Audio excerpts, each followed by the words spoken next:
Good afternoon and good evening, everyone, and welcome to Stamp Talks, presented by the Royal Philatelic Society of Canada. Tonight, we have Paul Sarjeant, who will be presenting common technologies for the production and perforation of stamps, Part 1. Paul started stamp collecting in his childhood, and after some years of trying to collect the world, his interests focused on the stamps of Great Britain. By university, Paul's interests had further narrowed into the early line engraved stamps of Great Britain. And as with many collectors, life intervened for many years, and Paul came back to collecting during the pandemic, picking up where he'd left off years before. Several years ago, Paul discovered the benefits of exhibiting for giving his collecting some much needed focus. His exhibit, which looks at separation challenges and solutions in the early British stamps, is now being shown internationally. Paul belongs to the North Toronto Stamp Club, the Great Britain Philatelic Society, and the Philatelic Specialist Society of Canada, and the RPSC. And now we'll have our land acknowledgement. Before we begin, I would like to acknowledge that we are meeting virtually today on many traditional unceded and treaty territories across this land.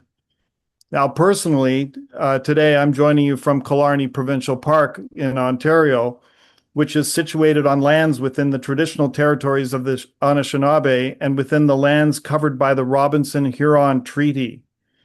Because we are gathered digitally from coast to coast to coast, I encourage everyone to take a moment and reflect on the specific Indigenous lands where you are today. We offer our respect to the First Nations, Inuit, and Métis peoples who have stewarded these lands since time immemorial, and we reaffirm our commitment to the ongoing journey of reconciliation. And before we get started, I just wanted to let everyone know that I put a message in the chat that if you are interested in submitting an article to be published in the Canadian Philatelist magazine, please do that by sending an email to editor@rpsc.org. And also, as we have stamp season coming up, it's time to support your local stamp clubs.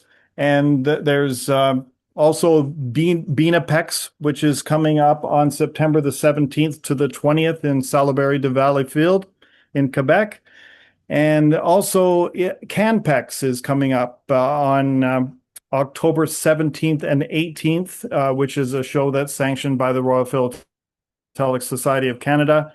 And remember to submit your freestyle philately pages at canpex.ca. And so now we'll turn it over to you, Paul. Thanks very much for joining us. Thanks very much, Alan. And thanks everyone for showing up. I'm going to switch. I guess I need to share first. I'll switch over to PowerPoint and we'll see how things go.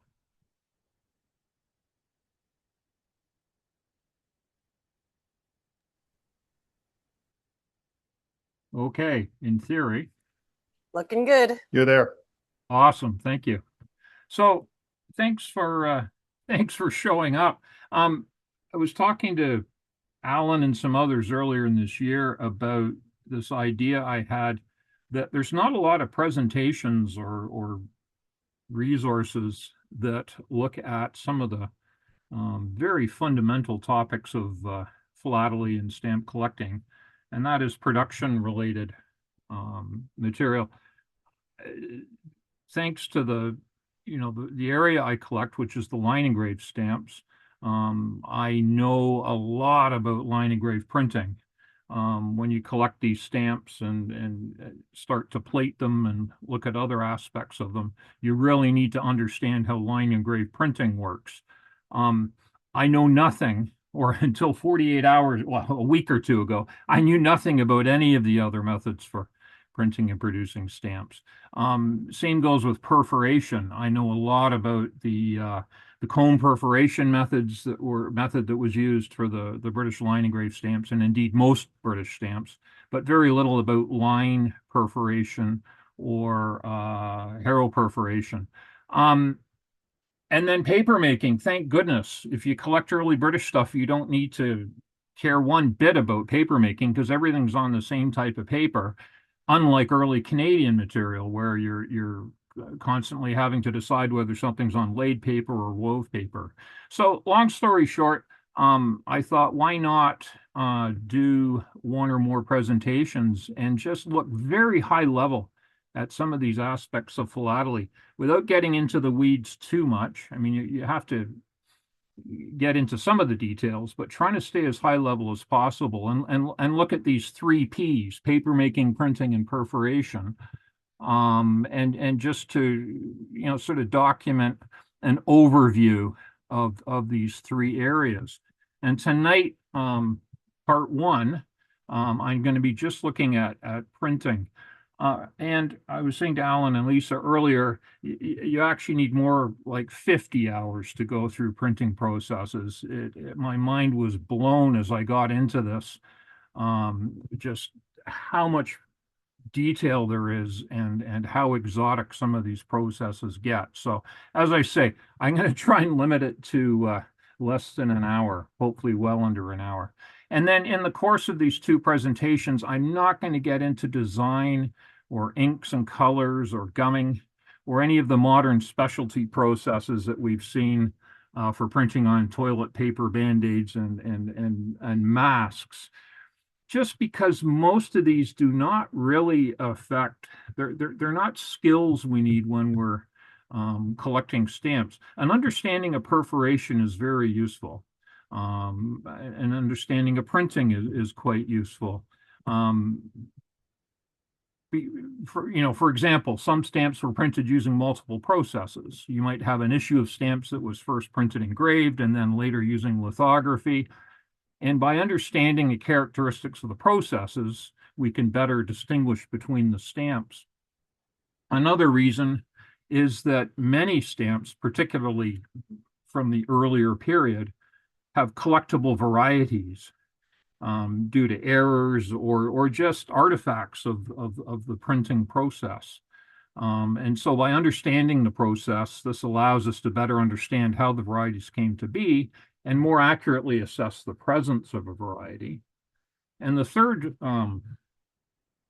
idea here, and this is my own reason for developing an understanding of these processes, is that the production history of the stamps allows us to look at things like finding out what plate a stamp was printed from, or what type of press it was printed from, or maybe even the timeline of when it was printed.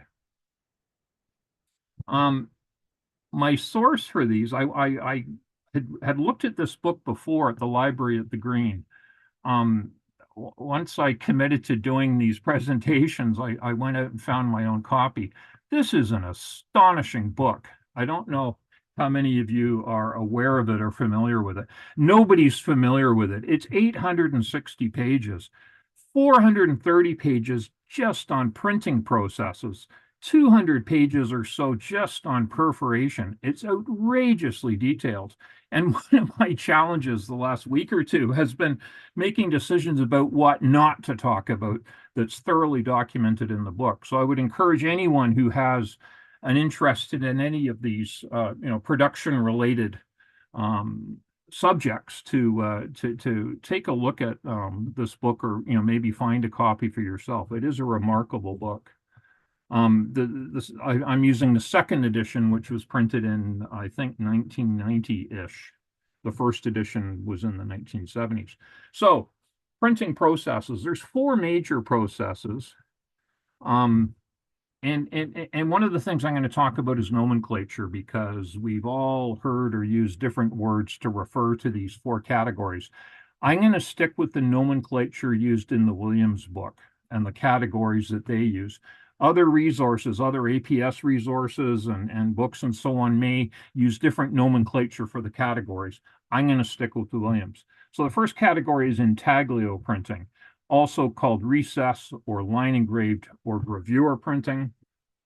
Second category is relief printing, which is the opposite of intaglio. And relief printing is also referred to as letterpress or surface printing in the case of the early British stamps, or typographic printing. Then there's planographic, which is essentially flat printing. Lithography is the most well-known terminology for this type of printing. Printing from a flat surface, which originally was a very flat piece of limestone.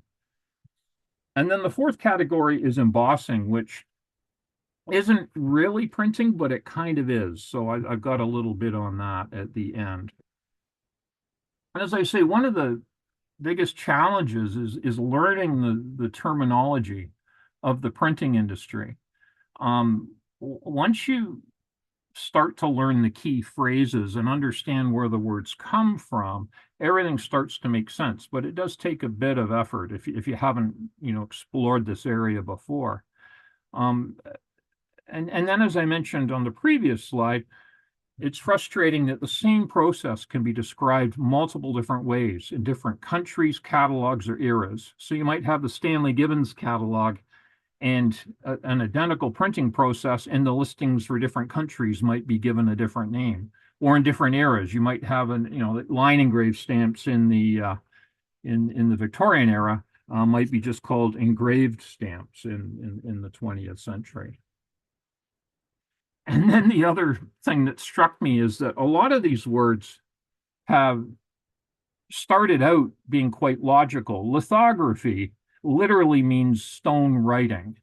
And so we have a picture of an old lithography press here, and there's a slab of limestone, and the printer is applying ink to it with a roller, and then is going to slide put a piece of paper on it, slide it under the press, and impress the images onto the paper. But lithography is used to this day to describe the process that ASML is using to produce state-of-the-art silicon chips, photolithography. So the word lithography has hung around. Producing silicon chips in a machine that costs $500 million and weighs 165 tons has nothing to do with limestone slabs, but the terminology has hung around, which can be a nuisance. There's two terms that I'll start, or two concepts that I'll start off with, and then we'll plunge into talking about the four different types of printing. And then I've got some what I think is a useful summary of some of the terminology right at the end. The printing base is the expression used in the Williams book as a generic term for the surface from which the actual printing takes place. Most of us talk about printing plates, and usually we mean a flat plate if we're talking about 19th century stamps, and usually that would be a cylinder if it was the 20th century. But the base can also be a stone or an assembly of blocks or cliches. Any of those things, it's the whatever is used to impress the images onto the piece of paper is the printing base. And then the other concept is negative versus positive, and there'll be a lot of talk about this. And this isn't in the photographic sense, but merely talking about an image being reversed. So the image on a stamp is a positive image. The image on the printing base or plate, which impressed that image on the paper, is a negative image. And then as we work our way backwards through the printing process to the design, every time we go through a step, it flips from negative to positive and back to negative. So the first category in Williams is intaglio. Intaglio printing, the ink is held in recessed areas of the printing base from where it is transferred onto the paper. Ink is applied to the base and then critically wiped off to clean the surface, leaving the ink in the recessed areas. Paper is then pressed against the base, and again, the base can be a printing plate or a cylinder, and the ink is transferred by way of pressure applied to the back of the paper. So this is a little sort of schematic to show the process of producing a stamp from the base. You start off with a design, and in the case of most intaglio processes, the design is a positive image. It's not, you don't have to design it backwards. The design is cut into a die. That is a negative image. So the engraver has to engrave it backwards, which just adds to the unbelievable awe I have for engravers who work on tiny little images cut into steel, and they do it backwards. The die is then used to make one or more rollers, which are then used to transfer. And so the roller is a positive image, and where you have a recessed area on the die, you now have a raised area on the roller. The roller is used to transfer the impressions onto a base, which is a plate or a cylinder. And then the images on the base are negative and recessed, so they're opposite again. And then finally, the base is used to print the images on paper. And so obviously the stamp is a positive image and flat. Two major categories of intaglio printing, one being the line engraved printing, which is dear to my own heart, a strictly mechanical process developed in bits and pieces in the early 1800s. It was Perkins Bacon who put together the method that was used for the first 40 years of British workhorse stamps. And the term line engraved has nothing to do with the printing. The term line engraved, that's how the die was prepared. An engraver sat down with a block of steel and engraved it in the negative, as I mentioned. And that's where the term comes from. And again, this comes back to the frustration with the terminology. A lot of the terminology we use has nothing to do with the printing process. It has to do with how the die is created from the design. The other major category of intaglio printing is more modern, and it's photogravure. And this was the first area that I started learning about recently, which has always seemed to me to be black magic, and that belief is confirmed. The more you learn about it, the more you can't believe that somebody came up with this and that they were actually able to use it as successfully as they have done, and to produce stamps in high volume using this method. So it's the same basic process starting with the design. The die, though, is not engraved in steel. It's a photographic negative, which is made from the design. And then the equivalent of the roller is a multi-image glass plate, which is used to photochemically transfer images to the printing base. And we'll take a look at that. So line engraved printing, I think most people are familiar with it. The printing base or plate is engraved so that there's a cavity where the ink goes, so it gets inked and wiped, and then paper is applied to the top of the plate, and then it's pressed down, and when it pulls back, it pulls the ink out of the recesses. And that's it in a nutshell. There's some subtleties around. You can see here there's quite a large or quite a deep cavity on the left with more ink in it. So it is possible to control the intensity of the ink by engraving or having deeper cavities in the plate. And we'll see more of that in the photogravure, but it's the same idea.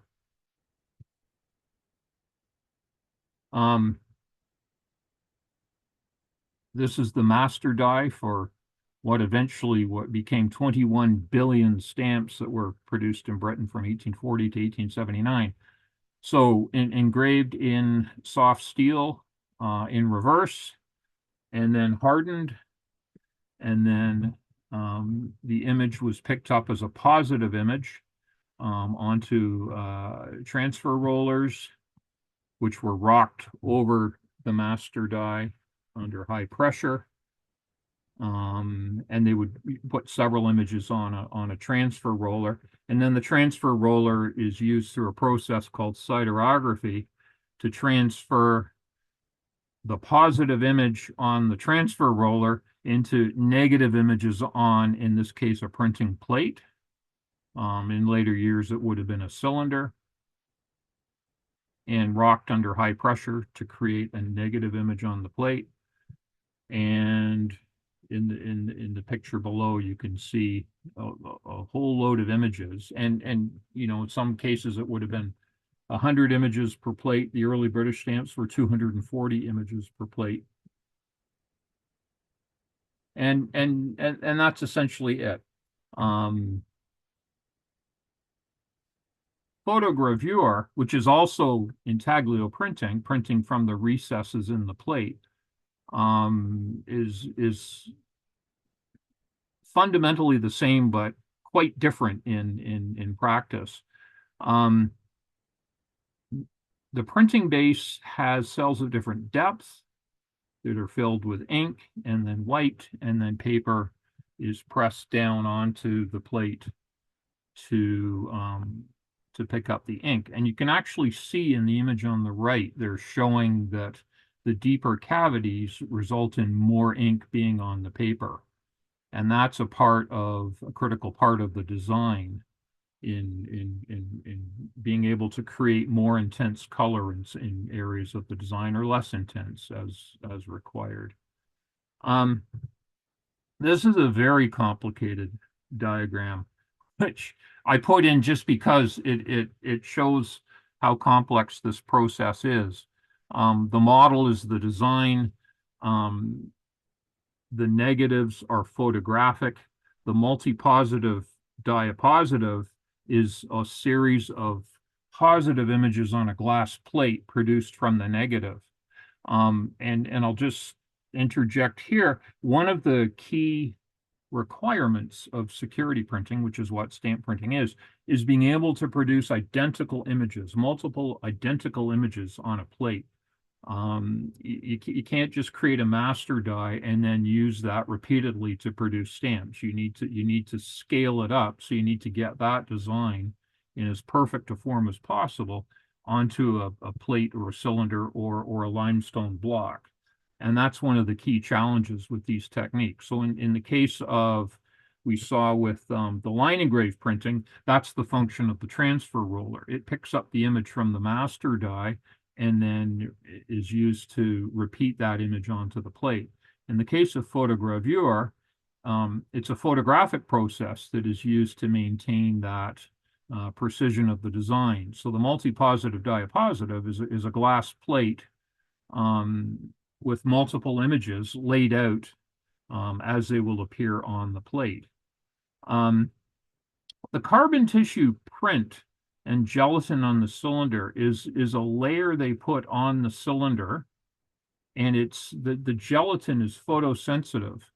So they put this very thin layer of this material onto the plate or the cylinder, and then they shine a light through the multi-positive diapositive, the glass plate, and the gelatin on the cylinder reacts to the light and starts to erode depending on how much light hits it.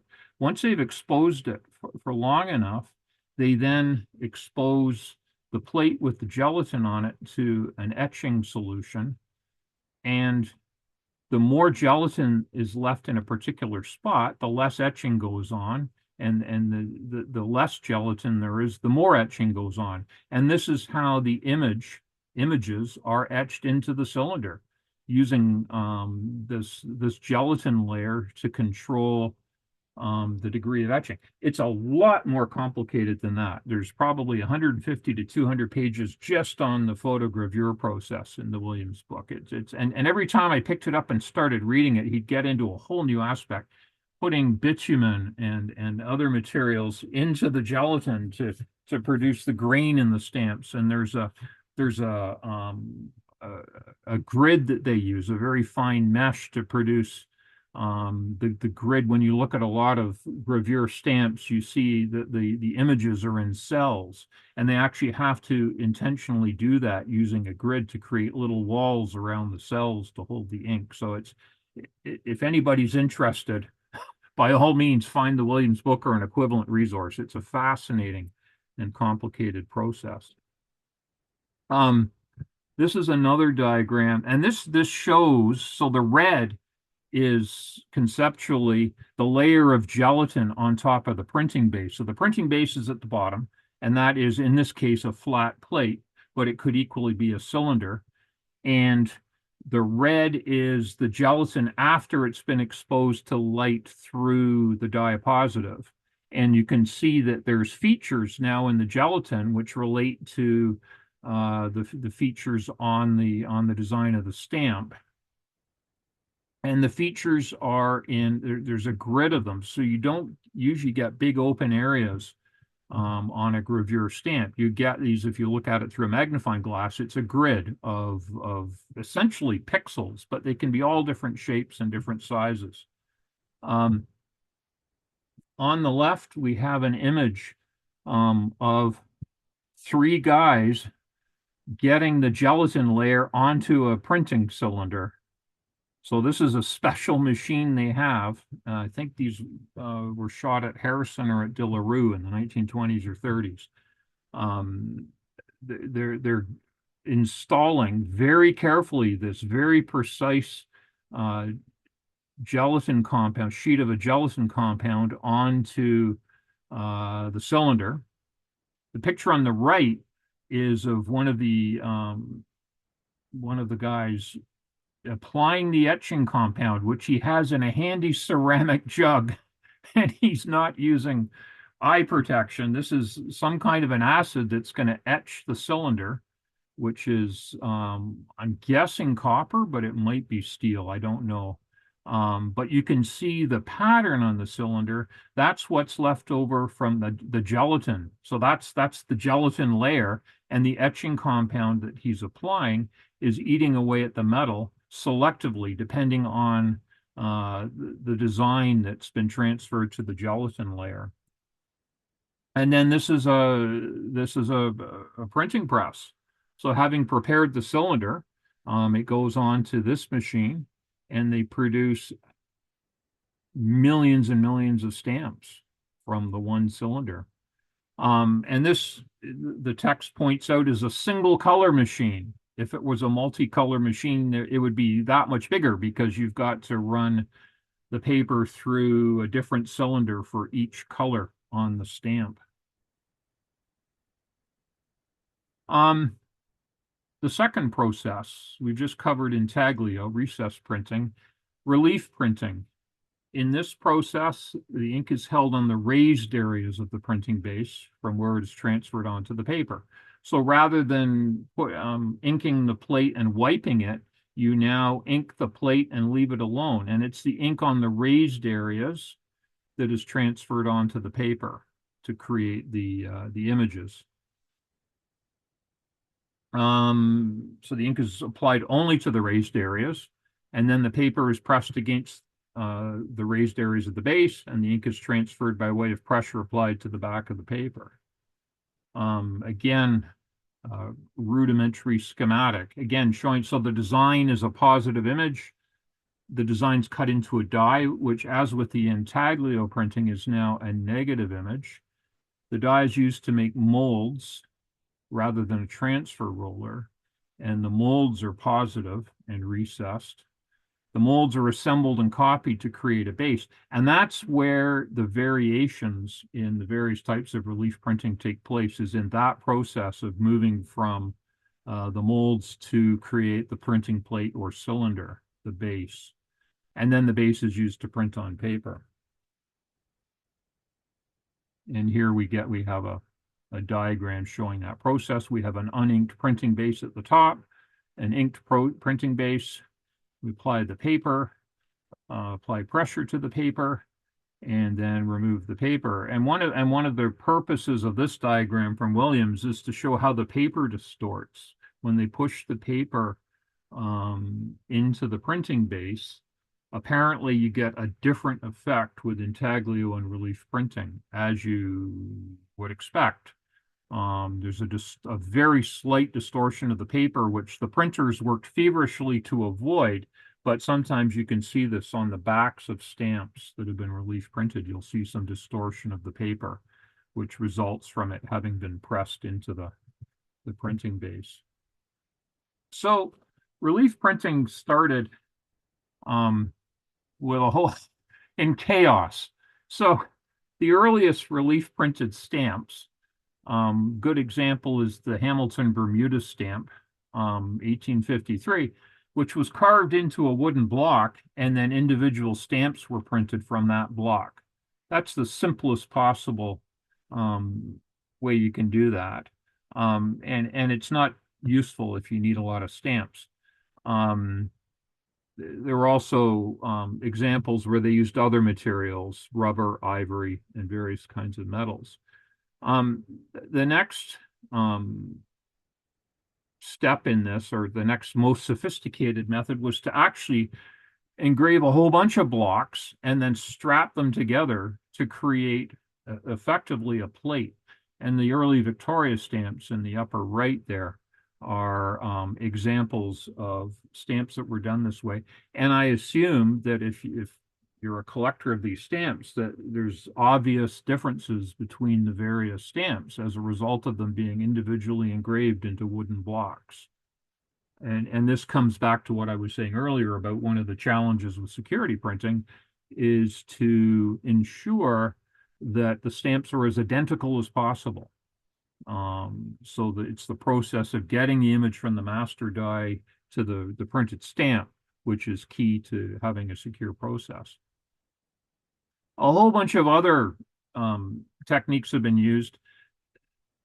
Typewriting stamps, and the example I've got here is from Tonga, and it's actually the overprint that was done on a typewriter. But there are examples of some very rudimentary stamp designs.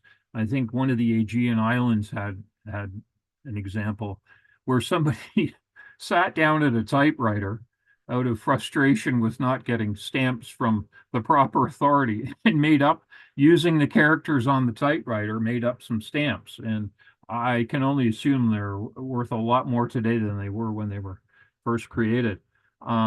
Typesetting is a little more creative, and that's using standard printing presses that would have been used to produce newspapers and so on, and using the characters on a standard printing press to create essentially character-based stamps. And the two examples at the bottom, one from Alexandria, Virginia, the other from British Columbia, used this typesetting method. And then things evolved, and you get examples that were electrotyped and stereotyped from the typeset blanks. And we'll talk a bit about that as we get through this. So the example I wanted to talk about of a real relief printed stamp, well, they're all real, but the first serious attempt that I'm aware of at relief printing these guys is the first Swedish stamps that were produced by Count Spar in 1855. And he was one of these individuals who was determined that he could do anything he set his mind to, and generally could. So he earned the contract to produce the first Swedish stamps, and he proceeded to produce them on his own. He put a company together and ordered some presses from the UK, but he did the engraving of the stamps. He figured out a method for translating the engraving onto and creating printing plates. He built a perforating machine and perforated the stamps using Harrow perforation, which we'll talk about in the next presentation.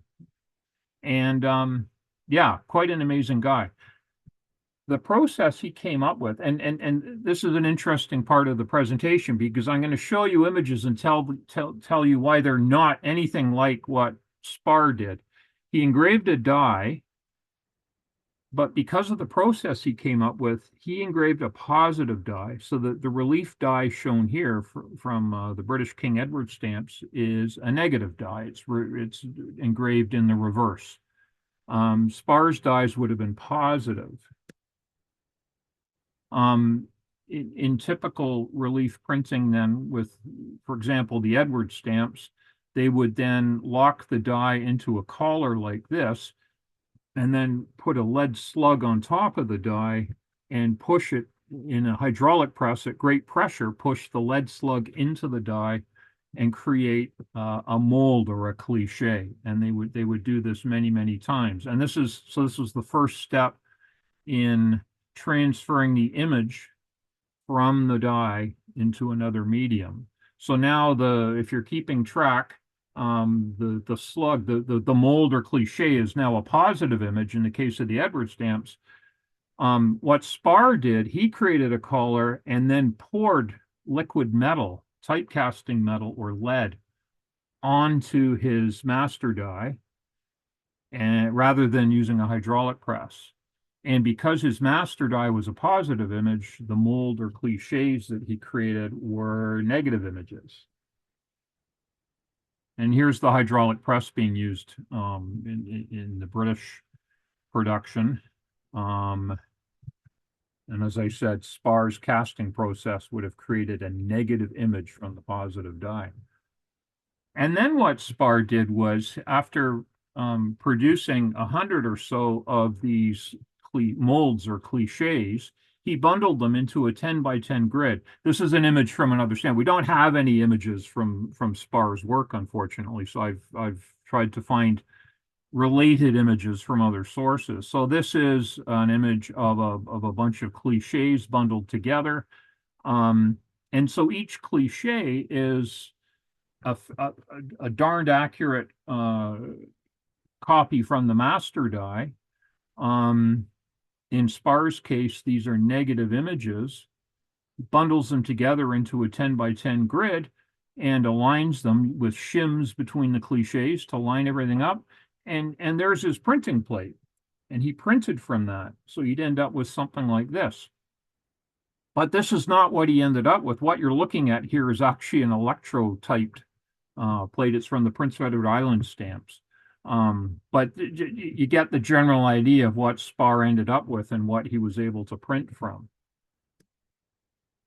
So in the middle, I've repeated the generic relief plate production process. You start with a positive design, you create a negative die. From that, as we saw in the British example, they used a hydraulic press to push lead slugs into the die to create positive molds. And then comes the fancy part. They didn't use the molds directly to print the stamps. What they did was they used an electrolysis process to put a copper layer onto the assembled mold. So they would create a bundle of molds the way that Spar did, electrotype this copper layer onto it, then carefully remove that electrotyped layer. And you can see that over on the right here. I've put in a little detail of the sort of the 3 steps here. So they deposit a layer of copper onto the molds. Then they carefully remove that thin copper shell from the molds, and then they back it with lead or another printing type metal to create the printing plate. So that process again reverses the image. So with the British Edward stamps and other relief printed stamps, the molds were positive. This new printing plate they've produced, because they've reversed the copper layer and reinforced it on the back, they've now reversed the image again so that the printing plate is negative, and then it prints positive stamps. What Spar did was he completely left out that step, and that's why his die was a positive die. He had a positive design, he created a positive die, he took molds from that were then negative, assembled them into a 10 by 10 grid, and used those directly to print the stamps. And the downside to that, obviously, is that when the molds wear out, you got to go back to the master die and produce more. So it's more wear and tear on the molds and ultimately on the master die. Whereas the electrotyping process, which is a word we hear in philately related to stamps, stamp production, is that the molds are protected and you're producing a stronger base. You're able to create a plate or a cylinder in copper for printing the stamps. This is where I was almost tempted not to talk about this because this is where, the rabbit holes start to appear. This is electrotyping. There's also stereotyping. And interesting aside, a lot of words in the English language, like typecasting and stereotyping, come out of these processes, come out of the printing process. And for a reason. I'm not sure the exact reason, but that's the genesis of these words, is these printing processes. Stereotyping is exactly the same as I've shown in the lower right, except that instead of electroplating the copper onto the molds, they actually use the mold, they actually pour liquid metal over the molds. They put some kind of a release compound on the molds, then pour liquid metal on them and use that to create the plate. So an electrotype plate has been electroplated from the molds. A stereotype plate has been same process, but by pouring liquid metal onto the molds. Enough of that. The third process, planographic, flat printing. The ink is held chemically separate on a uniform surface printing base from where it is transferred onto the paper. This technique relies on the fact that oil and water do not mix. And I've been aware generally of this process most of my life, and I still think it's black magic, that they're able to produce detailed images that we see on stamps using, the same technology we use in salad dressing, for crying out loud. Greasy ink is applied to the base, which can be a stone, but in more recent years, the technology was translated onto metal surfaces, so they can use the same process. So lithography today is rarely done using stones. It's usually done on a metal cylinder, but it's the same idea. Greasy ink applied to the base to represent the printed images. The remaining areas are wet with water. Ink is applied to the surface and is repelled by the water. So the ink is a greasy compound, an oily compound. So it's repelled by the water and it sticks to the areas on the printing base that are greasy. And then paper is pressed against the base and the ink is transferred by way of pressure. So here we have the image of the lithographic press, which I showed before. So this is old school, a big limestone block, precision grinded to be absolutely flat, and then treated with a couple of compounds to create the printed images. So the design, again, as always, is positive. The design is transferred to a die, which isn't the same as the dies we see used for intaglio or relief printing. The purpose of the die is to precisely transfer the image onto a special kind of transfer paper. The transfer paper is then used to create the impressions on the printing base, the limestone block or metal cylinder. And then the base is used to print on paper. And as always, we get the flipping back and forth between positive and negative as we go. So in its original form, old school, this printing process relied on four principles. First, that limestone has natural porosity, very fine porosity, tiny pores, and it has a natural affinity for grease, which I guess is why they don't make kitchen countertops out of limestone. Second principle, grease and water repel each other. And then the third principle, nitric acid affects the stone, enabling it to absorb gum arabic. And this is a fascinating part of the process. So they treat the areas that are not greased. They put a solution of nitric acid on, which modifies the stone, and then they put a solution of gum arabic on it. And gum arabic repels grease. So what they end up with is a stone with where it says lines of design. Those are areas where grease has been applied to the printing base. And again, if you think about a stamp and the detail on a stamp and the tiny features, that's the level that we're looking at here. These areas of grease are representing all of the inked areas on a stamp. And then in the second image, you can see where ink is now on the lines of the design on the grease areas. They apply a piece of paper, and as always, apply pressure and then remove it. What they didn't show, and this is from the Williams book again, what he didn't show in this diagram, I added, and that is that in the areas between the lines of the design, the stone is loaded with gum arabic. So you get a double action happening. You get the greasy ink being attracted to the greasy areas on the plate and being repelled by the gum arabic out of the areas which you want to end up being white on the finished stamp. The guy who developed the process developed this special transfer paper, and I didn't do any digging into that or reading about that. But the transfer paper, the beauty of that is it allows the master die image to be transferred to the limestone block multiple times reliably.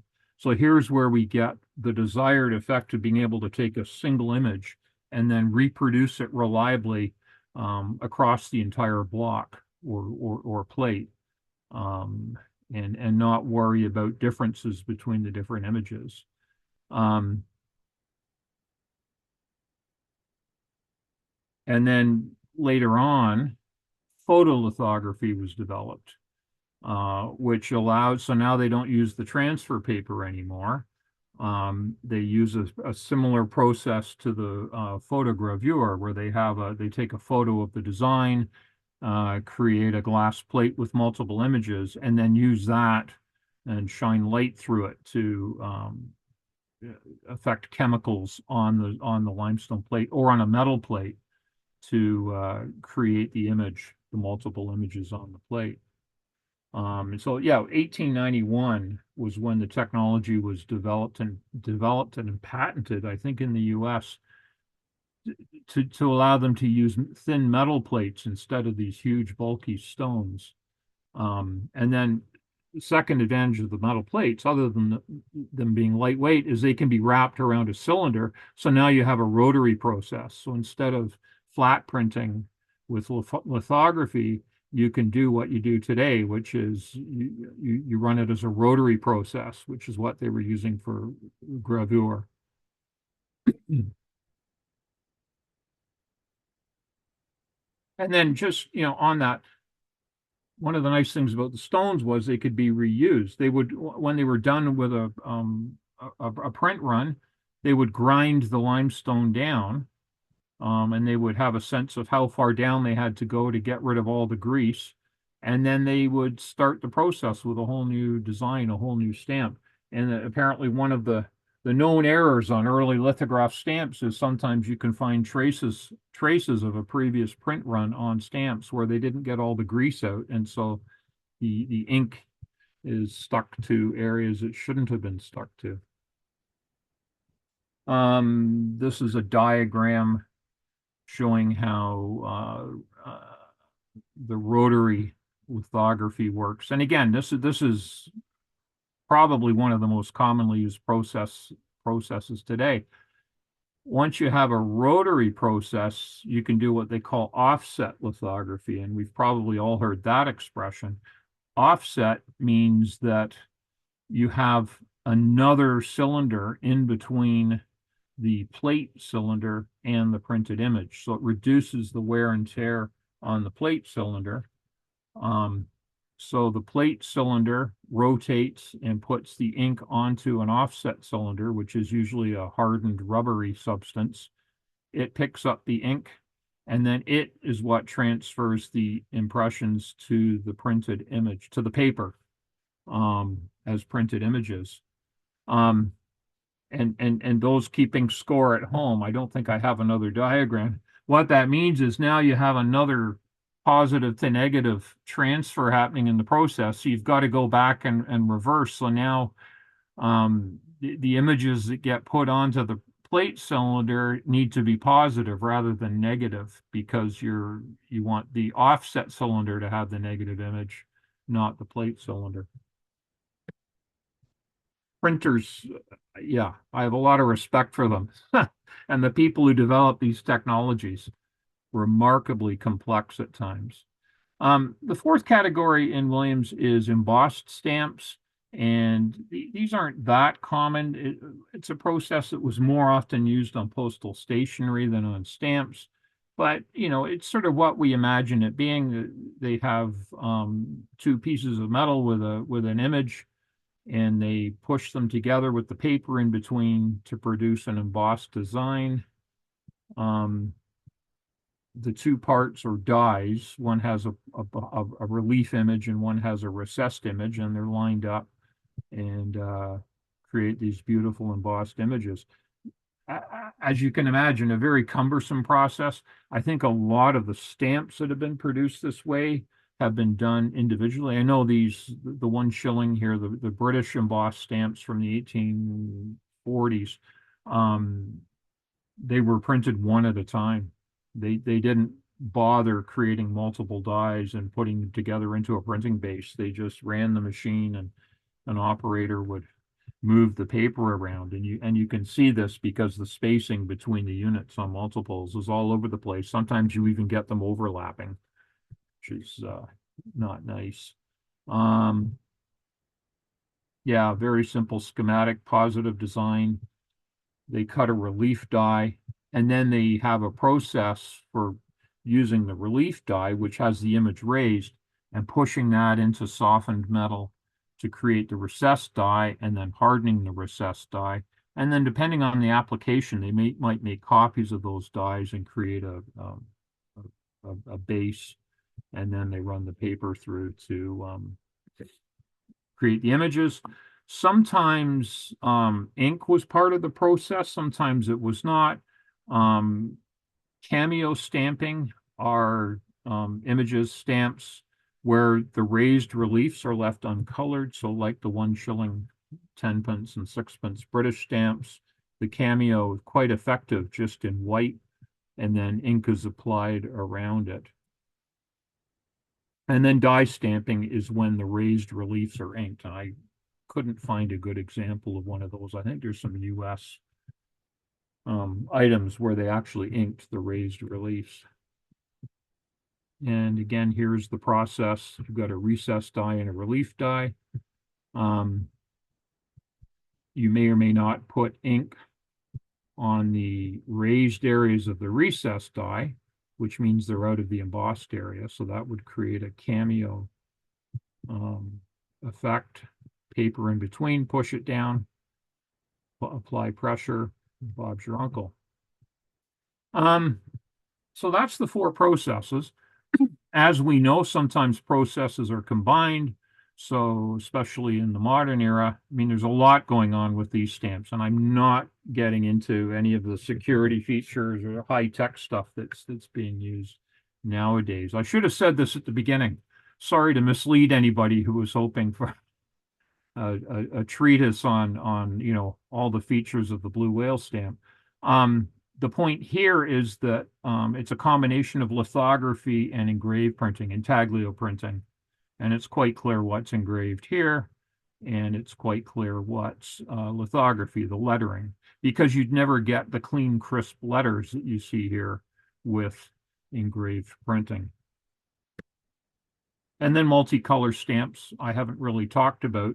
Each of the processes, intaglio, relief, and planographic, can all be used as part of multicolor processes. It's just a matter of setting up the rollers or even plates in succession. So you would apply one color in each part of the process.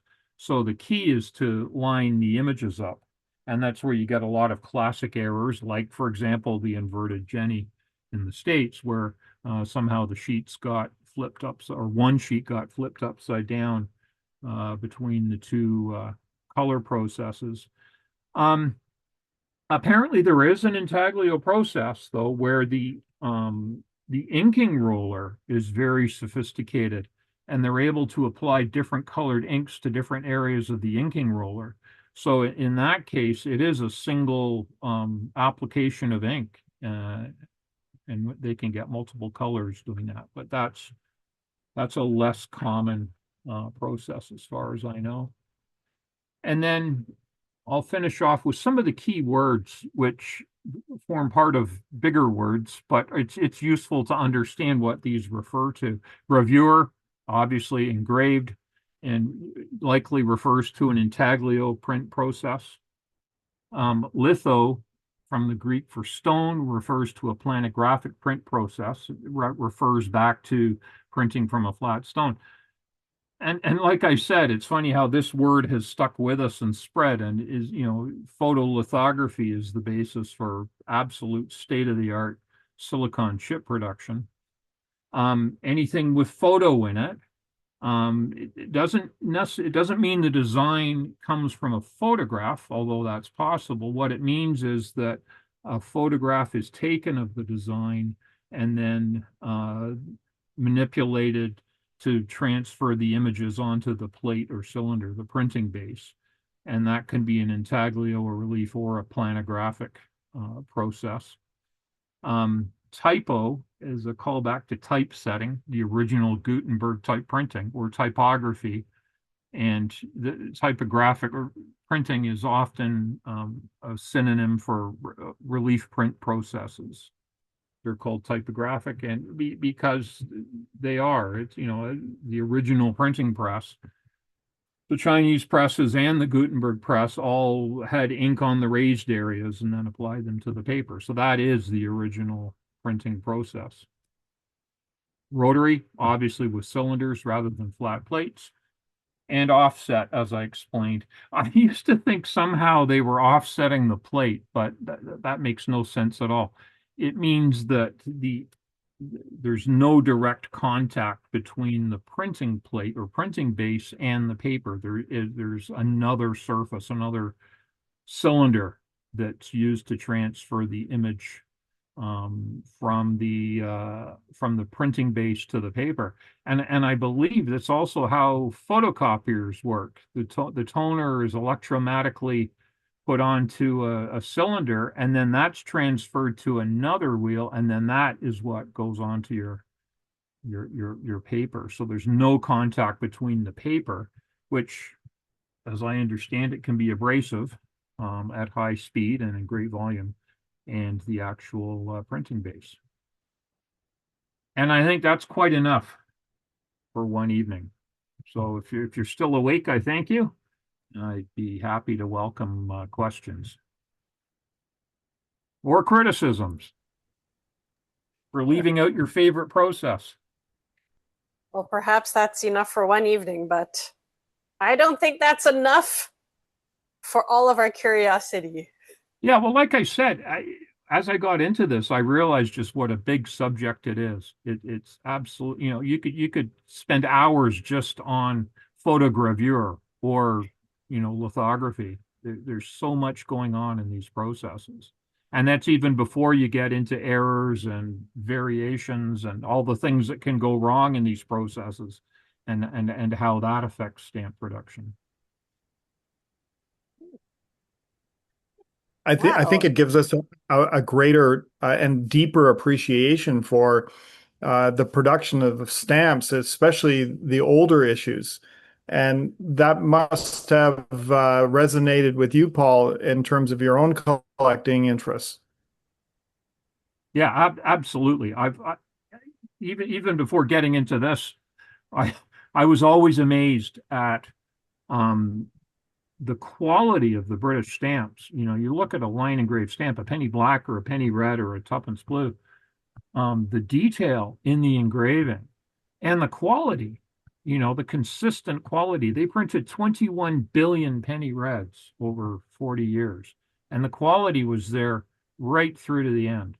And they used the same process. There was pressure for them to streamline it and make it more cost effective. I mean, 40 years is a long time. Even in government. And yeah, it's quite remarkable. And they were working in, they had no electricity. They were working by daylight or gaslight.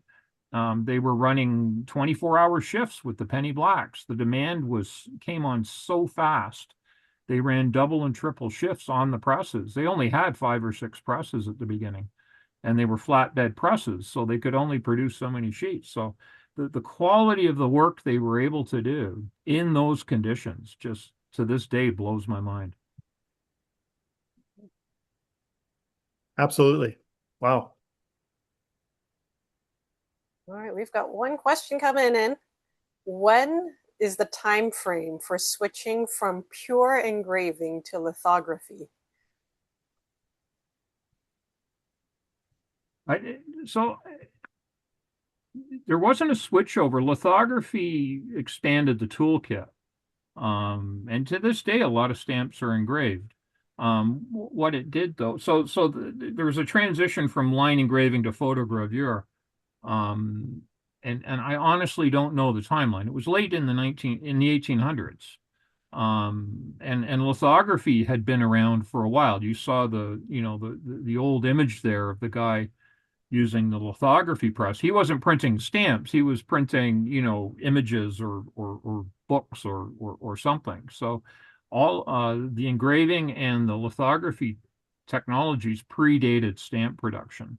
I think it was a matter of printers figuring out how to make them reliable, the processes reliable and repeatable was the key to getting them used for stamps. Creating security printing processes, as was done with paper money, starting in the early 1800s. The U.S. had horrible problems with um, uh, counterfeiting and fraud with paper money because each individual bank would print its own notes, and there wasn't a printing technology available to produce repeatable images. So it was very easy to counterfeit banknotes. And it was Perkins who came up with a way to reliably repeat images across a plate and produce multiple identical images of a banknote. And that technology took off in the States in the early 1800s. And then he came to England looking to sell the technology there. And they ultimately got the contract for the penny black.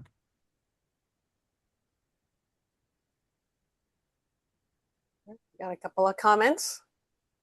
One says, "My brain is full." You have no idea what my brain's doing. This is just what spilled out of your brain. Yeah, exactly. Yeah, no, it's like I said, there were a couple of times when I thought, what the heck was I doing committing to, to doing this? As I worked my way through the Williams book, I thought, oh my gosh, I had to force myself to put the book down at times to say, no, I'm not going there. I'm not going down that rabbit hole. Well, here's an interesting question. Which process is the easiest to fake, or I suppose produce a counterfeit? Yeah, probably the engraved processes, because there's a lot of very talented, or there were a lot of very talented engravers out in the world.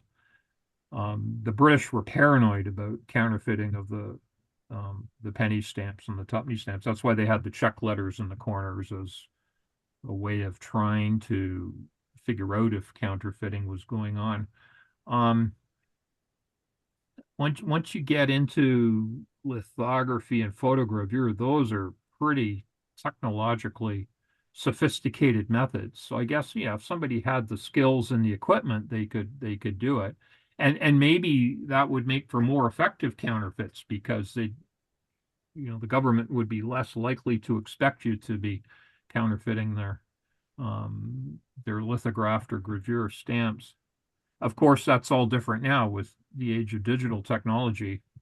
It's very easy to make reasonable copies of the stamps. The trick is to make them as good as the actual stamps and pick up on all the anti-theft features. But yeah, back in the day, I think the engraved ones would probably have been more likely to be counterfeited than the other. Well, to that point, sometimes it's making the counterfeit as bad as the original. I've seen some, I don't remember if it was a photo or a video of some Chinese counterfeits where the printing quality is better than the original. Yeah. Yeah. Well, and that's the downside of digital technology. I mean, it's great if you want to counterfeit something modern, but if you wanted to counterfeit an early stamp, yeah, it would be too clean. It would be a giveaway. Well, we have some thanks. Great presentation. A lot of learning. Interesting. Looking forward to part 2. I think everyone else is also. Great presentation. Thank you. Very informative. Fascinating content. Very well presented. Fabulous presentation. I learned a ton. I think we all did. All right, well, I think that is a good place to wrap up for tonight, but fret not. If you think of a question during the week, Paul will be joining us. No, not during the week. During the next 3 weeks, 4 weeks. Months. Paul will be joining us again for the next Stamp Talk in September for part 2 of the presentation. So hold on to your hats, everybody. And if you have questions, comments, you can hold on to those too. Thank you, Paul, for a fascinating presentation. All of those accolades, well deserved. We also want to thank again Longley Auctions, our sponsor for Stamp Talks and Stamp Panels. Longley Auctions is a public auction firm specializing in selling Canadian postal history, large worldwide collection, stamps, postcards, and philatelic literature. So be sure to check out longleyauctions.com and you can get examples of each of these printing processes. Thank you, everybody, for joining us. And remember, if you have something interesting to share it with Robin Harris. Share it with all of us via the Canadian Philatelist. His email address is editor@rpsc.org. Until the next time, have a good night, everyone.